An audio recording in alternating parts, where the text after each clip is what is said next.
दोस्तों, पिछले 3 वीडियोज में हमने जाना कि छत्रपति शिवाजी महाराज और महारानी साईबाई के पुत्र धर्मवीर छत्रपति संभाजी महाराज, जो आगे चलकर मुगल सल्तनत का काल बनकर खड़े हुए, जिन्होंने अपने शौर्य पराक्रम के बलबूते पर पूरी मुगल सल्तनत में तबाही मचा दी। संभाजी महाराज के लगातार भयानक हमलों से औरंगजेब की नींदें उड़ चुकी थी। इसलिए थका हारा औरंगजेब यह भली भांति जानता था कि संभाजी महाराज को सामने से युद्ध में हराना मतलब मौत को गले लगाना।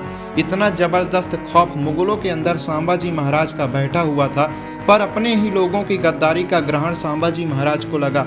इसलिए मुगल सरदार मुकर खान की हजारों की सेना ने संभाजी महाराज को धोखे से पकड़कर औरंगजेब के सामने लाए, पर संभाजी महाराज बिना डगमगाए सीना तान के औरंगजेब के सामने खड़े रहे। मौत अगर सामने हो तो इंसान कुछ भी करने के लिए तैयार हो जाता है, लेकिन छत्रपति संभाजी महाराज स्वाभिमानी थे।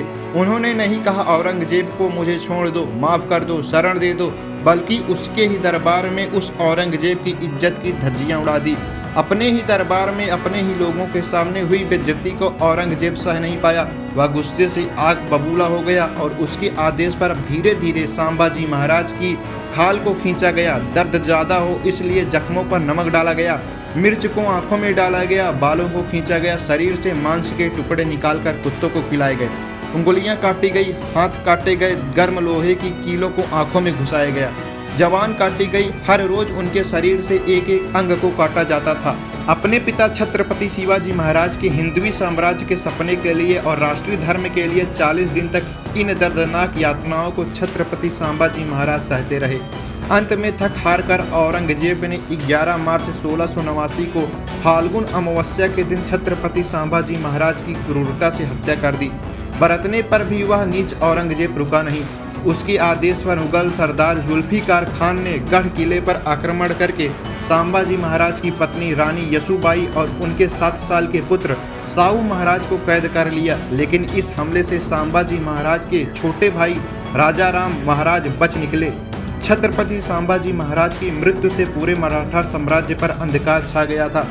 अब सबको प्रश्न पड़ने लगा, एक तरफ औरंगजेब की 9 लाख की विशाल सेना, तो दूसरी तरफ यह दक्खन के मराठे जिनकी सिर्फ 2000 की सेना। कैसे टिक पाएगी, कैसे बचाएगा मराठा साम्राज्य ऐसे मुश्किल हालात में? मराठा साम्राज्य की कमान संभाल रहे थे 19 साल के छत्रपति राजा राम महाराज, जो कि संभाजी महाराज के छोटे भाई थे। तभी एंट्री हुई 2 वीर मराठों की, जिनका नाम था शांताजी घोरपड़े और घनाजी जाधव, जो छत्रपति शिवाजी महाराज के हिंदवी स्वराज की प्रेरणा लेकर राजा राम महाराज की ढाल बनकर खड़े हुए।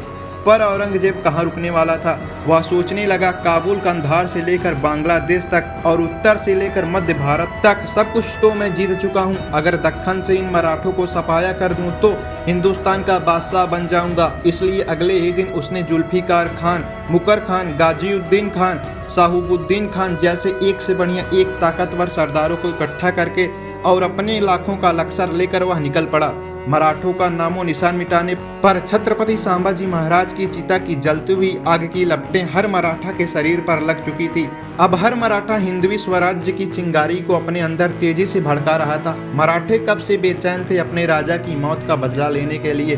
तभी मराठों के पास खबर आई कि औरंगजेब लाखों की सेना के साथ महाराष्ट्र के तुलापुर नाम की जगह पर अपना डेरा डाले बैठा हुआ है। दोस्तों, यह वही जगह थी जहां पर औरंगजेब ने छत्रपति संभाजी महाराज की क्रूरता से हत्या की थी।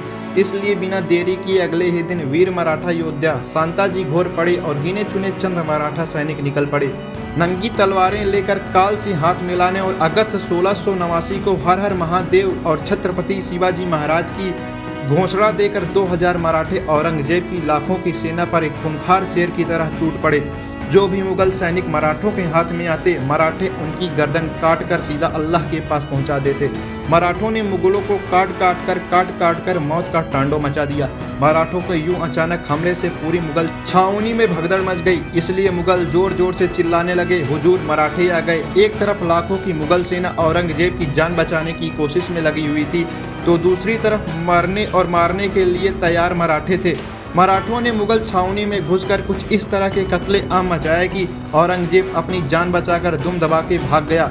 इस हमले में भले ही औरंगजेब की जान बच गई, पर पूरे मुगल साम्राज्य की नाक कट गई।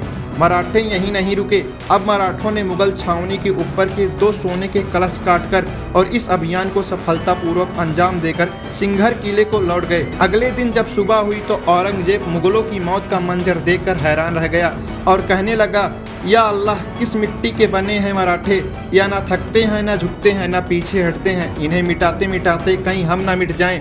औरंगजेब इस दुख भरे हादसे से अभी बाहर ही नहीं आ पाया था कि तुरंत 2 दिन बाद मराठों का तूफान सीधा रायगढ़ किले पर धड़का। पर रायगढ़ किले को पहले से ही मुगल सरदार जुल्फिकार खान ने घेरा बनाया हुआ था, पर मुगलों का खून निकाले बिना मराठों को कहाँ चैन आता। इसलिए सांताजी घोर पड़े और छत्रपति शिवाजी महाराज के वीर बावलों ने मुगलों के इस घेरे को तोड़कर और जुल्फिकार खान की सेना को काटकर रायगढ़ किले पर भी कत्लेआम मचा दिया और मुगलों को बेशकीमती खजाना, घोड़े और 5 हाथी अपने साथ पकड़कर पान्हला लेकर आए। इस तरह मराठों को जब भी मौके मिलते तो मुगल सेना को चीर के रख देते। जिस मुकर खान ने छत्रपति संभाजी महाराज को छल से और धोखे से कैद किया था, उस मुकर खान को औरंगजेब ने 1000 नगद देकर महाराष्ट्र के कोल्हापुर और कोकण प्रांत का सूबेदार नियुक्त किया। पर छत्रपति संभाजी महाराज के बदले की आग ने और सांताजी धनाजी की तूफानी हमलों ने मराठों के अंदर भयंकर जोश भर दिया। इसलिए मराठों ने यह प्रण लिया, चाहे कुछ भी हो जाए, पर उस मुकर खान को जिंदा नहीं छोड़ना।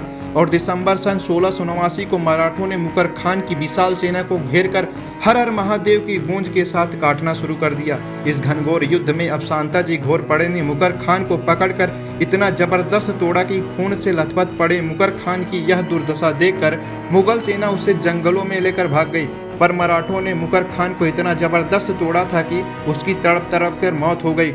इस तरह जब मुकर खान को मारकर मराठों ने छत्रपति संभाजी महाराज के मृत्यु का बदला लिया, सांताजी घोर पढ़ाई के साहस और शौर्य पर खुश होकर सन 1691 को छत्रपति राजाराम महाराज ने उन्हें मराठा साम्राज्य का सरसेनापति घोषित किया। सरसेनापति बनते ही सांताजी ने अपना पहला निशाना मुगल सल्तनत को बनाया और अपने साथ 15 से 20 हजार का मराठा लश्कर लेकर औरंगजेब की सल्तनत में भयंकर तबाही मचा दी। जिसके बाद मुनपुर, नंदुरबार, सतारा, कृष्ण नदी पार, कर्नाटक जैसे एक के बाद एक मुगल इलाकों में मराठा साम्राज्य की जीत का डंका बजाया। औरंगजेब का दरबारी इतिहासकार काफी खान सांताजी के बारे में लिखता है, जिस किसी भी मुगल सैनिक का सांताजी से युद्ध में सामना होता तो उसमें सिर्फ 2 ही परिणाम निकलते थे। पहला तो वह युद्ध में मारा जाता और दूसरा मराठों के हाथों कैद होता। एक भी मुगल सरदार सांताजी घोर पड़े से युद्ध करने के लिए तैयार नहीं होता था। सांताजी और घनाजी अपने युद्ध अभियान के दौरान जिस भी मुगल क्षेत्र में जाते वहां के शहरों के शहर तबाह कर देते। दोस्तों, काबुल, कंधार से लेकर दक्षिण भारत, पूरा हिंदुस्तान जिस औरंगजेब की हुकूमत से खौफ खाता था, वही औरंगजेब मराठों के दर से सह्याद्री के पर्वतों में इधर उधर भागता था। इतने बड़े मुगल बादशाह की लगाम मराठों के हाथों में थी। लगातार 27 साल मराठों ने औरंगजेब को इतना घुमाया, इतना दौड़ाया कि उसका जीना मुश्किल हो गया। अंत में मराठों के हाथों हो रही लगातार मुगलों की पराजय के दुख में वह निज औरंगजेब तड़प तड़प कर मर गया। मराठा ने उसे कभी दिल्ली वापस नहीं जाने दिया, बल्कि इसी महाराष्ट्र की मिट्टी में उसे दफन कर दिया और हिंदुस्तान जीतने का उसका सपना सपना ही रह गया। पढ़ लेना कभी औरंगजेब का मृत्यु पत्र, सिर्फ एक ही हिंदू राजा का नाम आएगा, छत्रपति शिवाजी महाराज का मराठा साम्राज्य। इतने बड़े मुगल साम्राज्य का वजूद मिटाने वाले सरसेनापति सांताजी घोर पड़े का आगे क्या हुआ जानते हैं अगली वीडियो में। इस वीडियो का टारगेट 1000 लाइक, उम्मीद है आप जरूर पूरा कर देंगे।